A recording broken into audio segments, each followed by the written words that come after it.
Hi, everybody. I'm David Asman. Thank you for joining us. Kicking off tonight, earlier today, I was a guest on Stuart Varney's show. I was very pleased to be. And Stuart had on a Republican congressman who was saying that he favored selling U.S. resources to help pay off the debt. Take a listen. So if it's the sale of properties, I'm fine with that. If it's the creation of new royalties, we haven't cut trees basically in the nation for a number of years. That would be new sources. Now, this to us is a perfect example of the kind of skewed mindset that many of the folks in D.C. still have. Even some Republicans, as you saw, have bought into the premise that the government needs more money. The government doesn't need more money. It's way too big as it is, and it is sucking the oxygen out of our private economy. Any attempts to get more money to the government through property auctions or any other type of so-called revenue enhancements would only lead to bigger government, and they should be off the table. We need private jobs, not bigger government. That is the starting point and the ending point from Scoreboard's perspective. Let's hear now from one of the key Republicans in Congress debating this issue is Jim Jordan of Ohio. So, Congressman, good to see you. Are we going a little too extreme?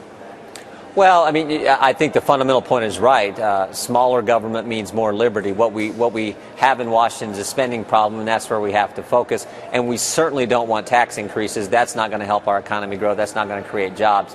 What we have to do, David, is in the context of this debt ceiling debate, put in place the dramatic things that will actually fix the country.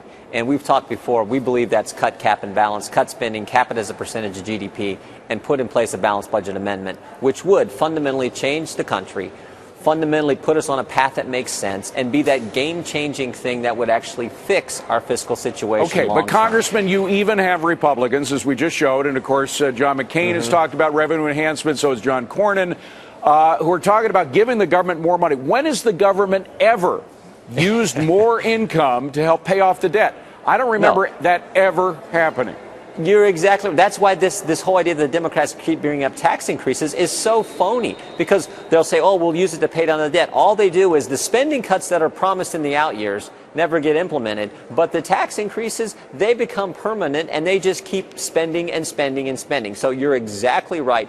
It's not a revenue concern. It's not a revenue problem we have in this town. It's a spending problem. And until we say we're going to cut spending, we're going to cap it as a percentage of GDP going forward, and we're going to, for the first time in American history, actually pass through the House and Senate, send out to the states for ratification a balanced budget amendment. We're not getting serious about what has to happen. All right, well, it's a spending problem for the government inside Washington. I agree with you on that. For the economy as a whole in America, particularly for Main Street, it's a jobs problem. And frankly, even the president says that jobs is number one. Everything we do, everything you do in Washington should be focused on creating more jobs. Anything that puts that in jeopardy should be dismissed. Don't you agree?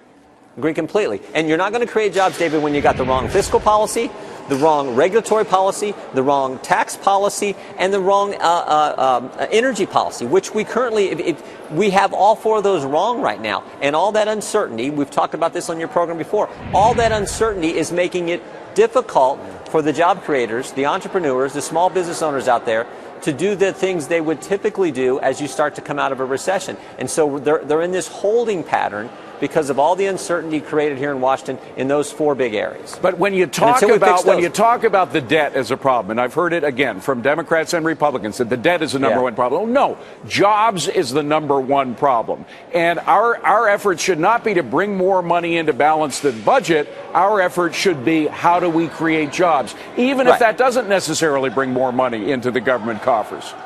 Well, but it will, David. I mean, we've had all kinds of examples in the past where you do that. But you're actually right. We need to cut spending because getting our fiscal house in order will help our economy. And then when you get a growth, you're going to have the good things happen that will actually help our treasury, because our problem is so big. You can't get there just with cutting spending. You have to do it, and we're advocating the biggest cuts in Congress, the only plan relative to this debt ceiling. But you've got to have economic growth as well to ultimately deal with a $14 trillion national debt. So you're exactly right. We've got to put in place the right policies in all these areas so we get economic growth, which helps us pay down that debt. It all works together, but if you got the wrong policies, we're just moving the country in the wrong Now, direction. we're just about to talk to a Democrat. He's a very sensible guy, comes from Delaware, which is a very business-friendly state, as you know. Is there any area in which some of the moderate Democrats and some of the Republicans, particularly those who are against any kind of revenue enhancement, can get together? Well, I would think, 80-some% of the American people support a balanced budget amendment to the Constitution.